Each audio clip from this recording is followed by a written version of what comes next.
Salut, dans cette vidéo, je vais te parler du Sony ZV-E10 Mark II. Alors, tu veux te lancer sur les réseaux Insta, TikTok ou YouTube et tu recherches un produit facile à utiliser à un prix raisonnable. Moi, je l'ai acheté il y a quelques mois et je vais te donner les avantages, les défauts et surtout si ça vaut le coup pour toi. Donc, pour commencer, ce Sony a un capteur APS-C de 24 millions de pixels. Pour faire simple, en gros, tu vas avoir quatre grands types de capteurs. Celui de ton téléphone, le micro 4 tiers, le APS-C et full frame. Et pour chacun de ces capteurs-là, tu vas avoir voilà, toute une gamme d'appareils photo et d'objectifs qui s'adapteront ou ne s'adapteront pas. Là, 24 millions de pixels, ça représente en gros 3 fois plus qu'un iPhone 15 Pro. Donc tu vas avoir des très beaux rendus, très haute qualité, belles couleurs, pas de flou, c'est pas de bruit dans l'image. Et surtout, tu vas avoir une très bonne luminosité quand c'est un peu sombre. Ensuite, tu as le classique, vidéo 4K du coup de 30 images secondes.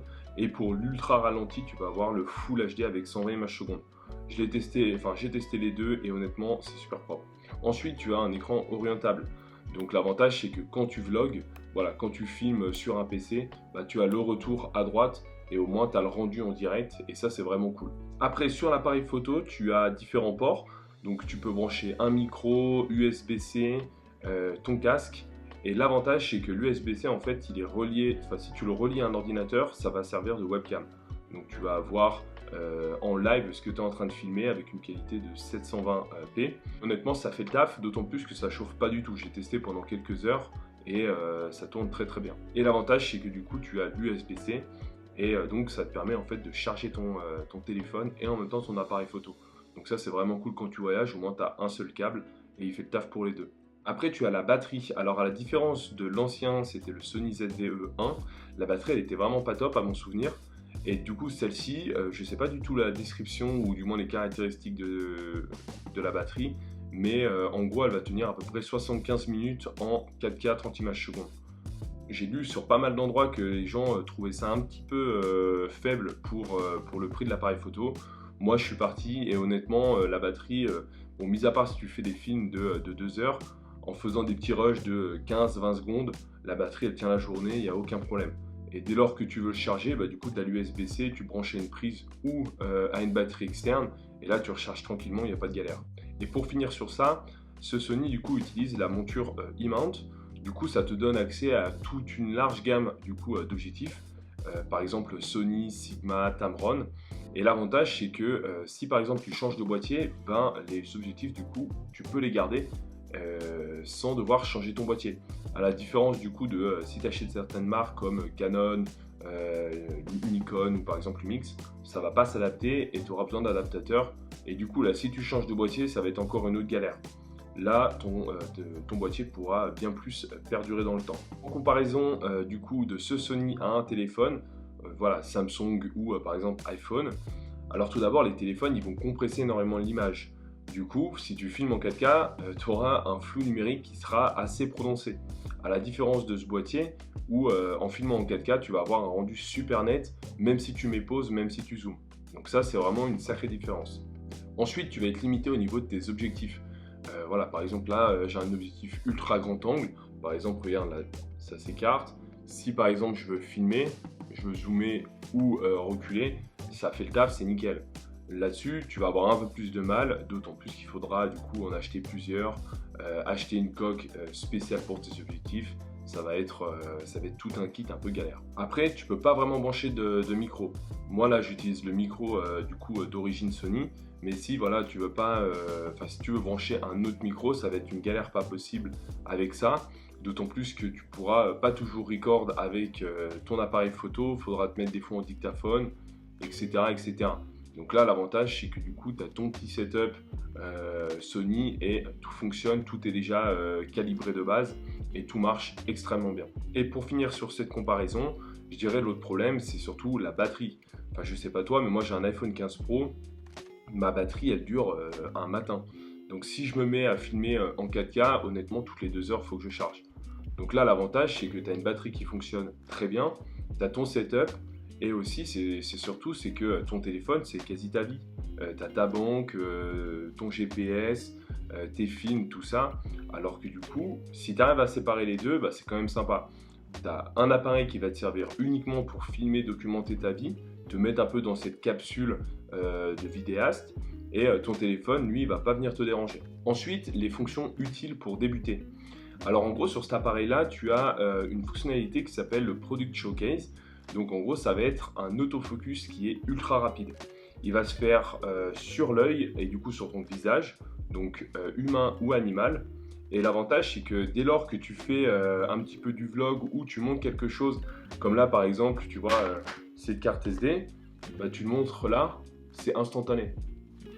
Tu vois, c'est net, c'est propre et du coup, tu n'as pas de décalage. Et aussi l'avantage, c'est que quand tu vas filmer, ça va toujours rester focus autour de toi. Et même s'il y a des choses qui arrivent un petit peu en background, ça va direct garder ton focus et ça sera cool. Ensuite, tu as un bouton sur l'appareil qui est le flou d'arrière-plan. Donc l'avantage aussi, c'est que si par exemple tu vas filmer en extérieur et du coup derrière tu auras une forêt ou voilà, une bibliothèque, n'importe quoi, et c'est des éléments qui viennent un peu perturber du coup ta vidéo, bah, tu appuies sur ce bouton là, ça va flouter directement autour de ton visage. C'est ultra quali, c'est bien précis et honnêtement ça c'est une fonctionnalité qui est vraiment cool. Et pour finir, tu as les modes automatiques. Donc l'avantage c'est que du coup si tu es débutant et que tu connais pas du tout les formats un peu pro, log, où tu vas gérer toi-même ta colorimétrie, bah là dessus en photo et vidéo, tu as les modes intelligents, tu allumes ton appareil photo, tu te mets dessus et ça gère directement la lumière, les blancs, tout ça. Et honnêtement moi je filmais avec ça et c'est super quali, tu as très peu besoin de retoucher, c'est vraiment cool. Ensuite, les défauts, donc t'imagines bien que tout n'est pas parfait hein, évidemment, mais du coup je peux t'en citer que deux. Et le plus important pour moi reste la stabilisation. Dans le capteur, en fait, tu vas pas avoir de stabilisateur. Et du coup, si voilà, tu fais des vidéos où tu es un peu en mouvement, voilà, tu montes des marches, tu fais un peu de sport, tu cours, n'importe quoi, la caméra, elle va trembler comme jamais. Et du coup, c'est vraiment pas top. Avec ça, il faudrait que tu t'achètes voilà, un petit trépied ou une gimbal pour stabiliser ça. Même si, par exemple, tu vois, tu vas intégrer du coup un stabilisateur numérique dans ton logiciel de montage, bah honnêtement ça va pas faire le taf. Parce que du coup ça va contrer la vibration par une autre pour essayer de stabiliser ton image, mais le rendu sera vraiment pas net. Faut rester un peu mode cinématique, un peu stabilisé, voilà, ou faire des mouvements très très lents avec tes caméras. Sinon, honnêtement c'est une galère. Et le deuxième, je dirais qu'il n'y a pas du coup de viseur, mais ça c'est un peu voilà, secondaire étant donné que quand tu achètes la caméra tu le sais déjà, tu t'en rends compte. Du coup le viseur c'est ce dans quoi tu vas regarder pour faire une photo. Donc ça c'est peut-être un peu plus pour la partie voilà, photo pro. Honnêtement pour moi c'est pas du tout un problème parce que donc je m'attendais à ce qui est juste du coup l'écran du coup orientable. Le plus gros problème pour moi ça reste du coup la stabilisation. Tu es toujours là à réfléchir et essayer d'être le plus smooth possible pour pas que ça tremble. Les accessoires du coup recommandés pour cet appareil photo. Alors l'objectif de base apparemment il est quand même bien. Moi j'ai acheté un ultra grand angle parce que du coup je voulais être très souvent proche de ma caméra. Voilà, quand tu voyages, tu mets ta caméra sur la table, au moins tu es en grand angle, il n'y a pas de problème. Et si tu es dans des petits espaces, c'est super utile. Le micro externe, tu n'en as pas vraiment besoin étant donné que celui de base, il est déjà très performant. Il y a des modes automatiques, avant, arrière. Honnêtement, il fait clairement le taf. À moins que tu sois dans une pièce où il y a vraiment un très grand écho, un très gros écho. Là, il faudra du coup acheter peut-être un micro-cravate ou un autre style de micro. Mais celui d'origine fait vraiment le taf. Partie FAQ, du coup avec les questions que j'ai le plus lues récemment. Donc pour commencer, est-ce que c'est mieux d'avoir un smartphone ou d'avoir ce Sony? En fait, tout va dépendre de ton objectif. En gros, moi, si je peux te donner un conseil, c'est que du coup, ce Sony-là, il a une excellente qualité, il filme très bien, le micro, il est parfait. Bon, même si la stabilisation, elle n'est pas parfaite, ça fait vraiment le taf. D'autant plus que du coup, ça va te mettre un petit peu dans ta capsule de vidéaste à documenter et filmer vraiment ce que tu veux. À la différence d'un téléphone, où du coup, tu vas avoir une image de moins bonne qualité, plus compressée, avec des problèmes de stockage, parce qu'honnêtement, à moins d'acheter un disque dur externe ou un SSD que tu branches, le stockage c'est zéro hein, sur le téléphone.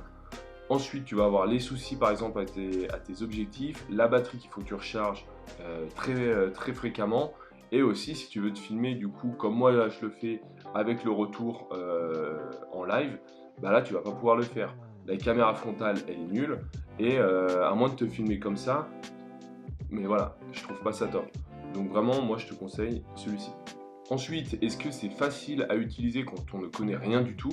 Alors clairement oui, étant donné que tu vas avoir tous les modes intelligents qui seront faciles d'accès sans besoin de te prendre la tête. Et après, tu as toute la partie pro avec des profils différents où là, tu peux aller gérer l'intégralité des paramètres que tu veux. Mais pour commencer, je te recommande de passer en auto et après, comme ça, tu te familiarises un petit peu avec l'appareil et tu testes des trucs. Moi, j'avais testé pas mal de choses. Honnêtement, je suis jamais arrivé à faire quelque chose de vraiment ultra propre comme je l'imaginais. Donc, je reste en auto et je verrai peut-être un peu plus tard. Ensuite, est-ce que tu peux l'utiliser en tant que webcam? Alors oui, du coup, avec le port USB, si tu branches direct à un Mac mini, un MacBook ou une tour de PC, tu vas avoir sur ton appareil photo du coup une demande de diffusion. En cliquant sur ça, tu vas pouvoir le connecter du coup sur ton PC et ça diffusera en live. La qualité du coup elle sera de 720p et l'avantage c'est que du coup l'appareil ne chauffe pas du tout. Tu vas avoir ta retranscription en live, tu vas le filmer et ça peut durer plusieurs heures. Honnêtement je l'ai testé et j'ai vu pas mal de tests autour de ça et vraiment ça fait clairement l'affaire. Ensuite, est-ce que tu dois acheter un micro externe? Alors, pas vraiment, hein, tout dépend en fait de ce que tu vas filmer. Moi là, j'utilise le micro de base, du coup en mode auto, et honnêtement, le son il est nickel. À moins que tu sois dans des endroits avec beaucoup d'écho ou par exemple, tu as envie de filmer des choses bien précises avec des sons animaux, de l'eau, des choses comme ça. Là, tu pourras ajouter dessus du coup un micro bien spécifique. Et pour finir, est-ce que tu peux filmer du coup en marchant? Alors, à moins que tu achètes du coup un petit trépied ou une petite gimbal qui va vraiment stabiliser ton appareil photo, là ça le fera. Si tu achètes pas ça, étant donné qu'il n'y a pas de stabilisateur interne, ça va vraiment trembler et quand même tu ajoutes du coup une stabilisation numérique sur ton logiciel de montage, ça va pas du tout être net. Ça va vibrer, ça va donner du flou en fait à ta vidéo et là ça sera pas top. Avec cet appareil photo là, je te recommande du coup ces deux accessoires ou voilà de filmer en mode très smooth, en mode cinématique. Sinon, tu auras un rendu flou, un rendu qui vibre et c'est vraiment pas beau. Pour conclure, le Sony ZV-E10, il est fait pour toi. Si tu veux te lancer du coup sur les réseaux ou autres, sans prendre la tête, avec les modes automatiques, il est facile à utiliser, il est très quali. Et d'autant plus qu'avec le boîtier et les objectifs, bah voilà, c'est du matériel qui va vraiment t'accompagner sur le long terme. Voilà. N'hésite pas à liker cette vidéo si elle t'a plu et on se retrouvera la prochaine. Salut!